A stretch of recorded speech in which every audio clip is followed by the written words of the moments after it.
Halo semua, kita berjumpa kembali di channel Belajar Dulu Yuk. Episode kali ini kita akan belajar mengenai pemberian nama senyawa untuk materi IPA Kimia kelas 10.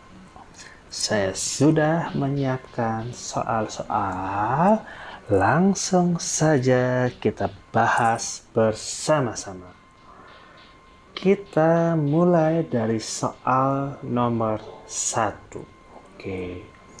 Nomor 1, pupuk ZA merupakan pupuk sintetis yang kandungan utamanya amonium sulfat, yang merupakan senyawa gabungan dari ion amonium NH4 positif 1 dan ion sulfat SO4 negatif 2. Rumus kimia zat A yang benar adalah, baik, seperti yang kita ketahui, ini harus balance ya antara ion positif dengan ion negatif. Kita lihat di sini NH4-nya adalah positif 1. Sedangkan SO4-nya adalah negatif 2. Untuk menetralkan atau mengendolkan jumlahnya, maka kita perlu 2 NH4 positif. Sehingga menjadi seperti ini. Oke, kita scroll, berarti 2 NH4 positif ditambah SO4 2 negatif menjadi NH4 2 SO4. Oke. Nah, ini ketika digabungkan menjadi seperti ini ya. NH4-nya ada 2, kemudian digabung dengan SO4. Kenapa positif dan negatifnya hilang? Karena sudah sama-sama netral ya. 2 dikali positif 1 adalah plus 2, ditambah 2 negatif jadi 0. Jadi jawabannya adalah C. NH42SO4. Oke, kita soal ke berikutnya. Di antara rumus kimia berikut yang bukan merupakan rumus empiris. Oke. Rumus empiris ini yaitu rumus yang paling sederhana. Tidak bisa dibagi-bagi lagi, tidak bisa disederhanakan lagi ya. Kita lihat P2O5 itu kalau misalnya kita bagi 2, 5-nya tentu akan menghasilkan bilangan pecahan sehingga tidak bisa dibagi. Kalau CH2O6, nah ini dia ada dalam kurung ya. Oke, dalam kurung, sehingga 6 yang ada di kurung paling belakang itu adalah milik CH2O. Jadi inilah yang masih kita bisa sederhanakan.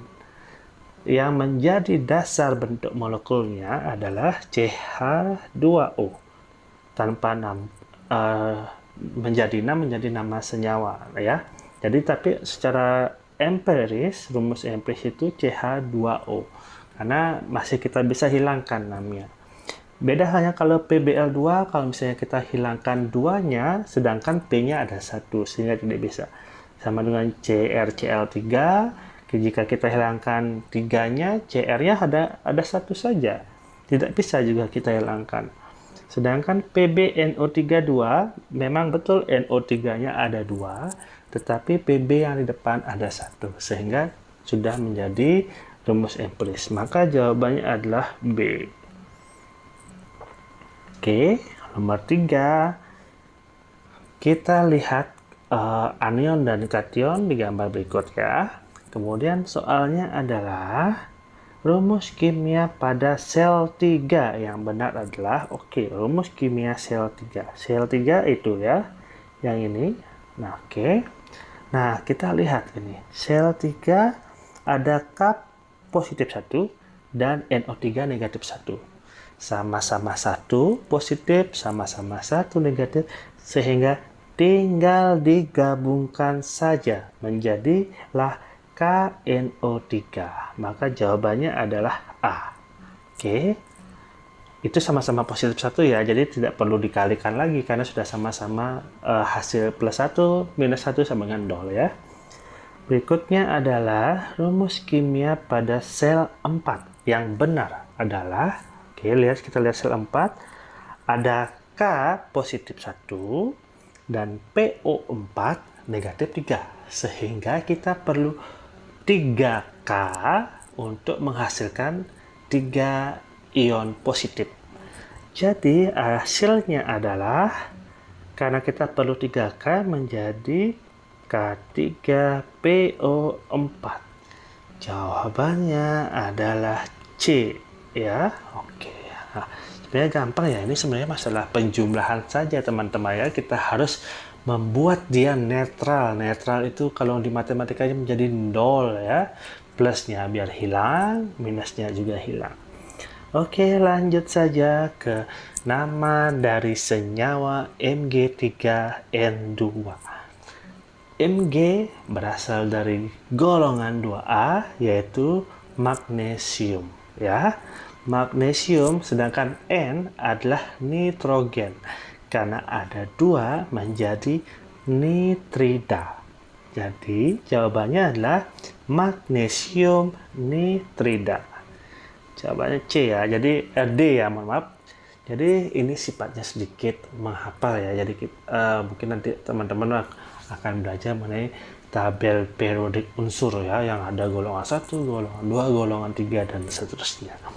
Oke, berikutnya di soal nomor 6, rumus kimia yang paling tepat dari nitrogen pentoksida. Oke, ini gampang ya. Nitrogen itu pasti N. Pento itu berasal dari kata penta. Penta itu di Indonesia kan artinya 5. Oksida itu berasal dari oksigen. Sehingga simbolnya adalah O. Ada 5O, pentaoksigen. Jadi 5O. Jadi ada, kita lihat saja pilihannya yang O-nya 5. Jawabannya otomatis A. Nitrogen pentoksida. Oke. Untuk di awal-awal ini masih cukup mudah ya teman-teman untuk diingat.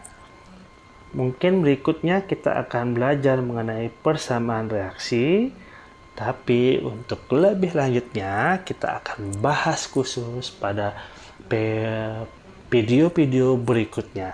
Jadi untuk kali ini kita cukupkan pembelajaran kita. Tunggu video berikutnya mengenai persamaan reaksi. Semoga bermanfaat. Selamat belajar dan jangan lupa like, komen, dan subscribe ya. Terima kasih.